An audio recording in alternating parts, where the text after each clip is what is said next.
సేవలు కల్పించాలని వినుకొండ ఎమ్మెల్యే జీవి ఆంజనేయులు ఆర్టీసీ అధికారులను ఆదేశించారు.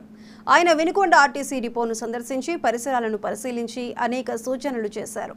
అధ్వానంగా ఉండి దుర్గంధం వెదజల్లుతున్న మరుగుదొడ్లను పరిశుభ్రంగా ఉంచాలని, అవసరాల మేరకు కొత్త మరుగుదొడ్లను నిర్మించాలని ఆదేశించారు. దెబ్బతిన్న ప్లాట్ఫామ్ మీద బండలు పరవాలని, మరమ్మతులు చేపట్టాలని ఆదేశించారు. కాలం చెల్లిన బస్సుల స్థానంలో కొత్త బస్సులతో ప్రయాణికులకు మెరుగైన సౌకర్యాలు అందించాలని అధికారులకు సూచించారు. ఎమ్మెల్యేతో వెంట మాజీ MLA Makkena Mallikarjunarao, RTC RM Srinivas, DM Koteswar Nayak ఉన్నారు. ప్రయాణికులందరూ కూడా ఇబ్బంది పడుతున్నారు. రోడ్లు బాగాలేక ఒక పక్క బస్సులు రిపేర్లు ఎక్కువ వస్తున్నాయి కాబట్టి రోడ్లు కూడా తొందరలోనే రోడ్ల యొక్క మరమ్మతులు కానీ, కొత్త రోడ్లు వేయటం కానీ, రోడ్లు మరమ్మతులు ఇవన్నీ కూడా తెలుగుదేశం ప్రభుత్వం చేస్తుంది.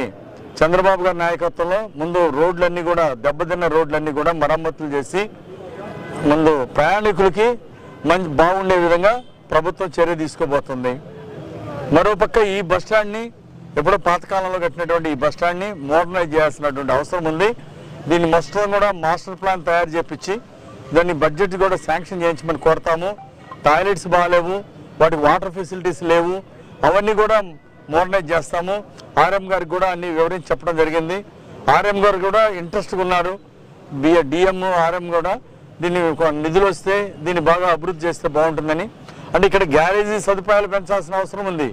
అలాగే కార్గో పార్సిల్స్ పంపడానికి ఇవన్నీ కూడా కొంచెం ఆఫీసులన్నీ కూడా మోడర్న్గా చేస్తే బాగుంటుంది. అన్నిటికీ ఇటు రిపేర్లు, మెయింటెనెన్స్కి సంబంధించి షెడ్స్, వీటన్నిటికి సంబంధించి గ్యారేజీ, షెడ్స్, రిపేర్స్, మెయింటెనెన్స్ సంబంధించి దీనికి కూడా మోడర్న్ బిల్డింగ్లు, మోడర్న్ ఫెసిలిటీస్ అవసరం. ప్రకాశం జిల్లా కలెక్టర్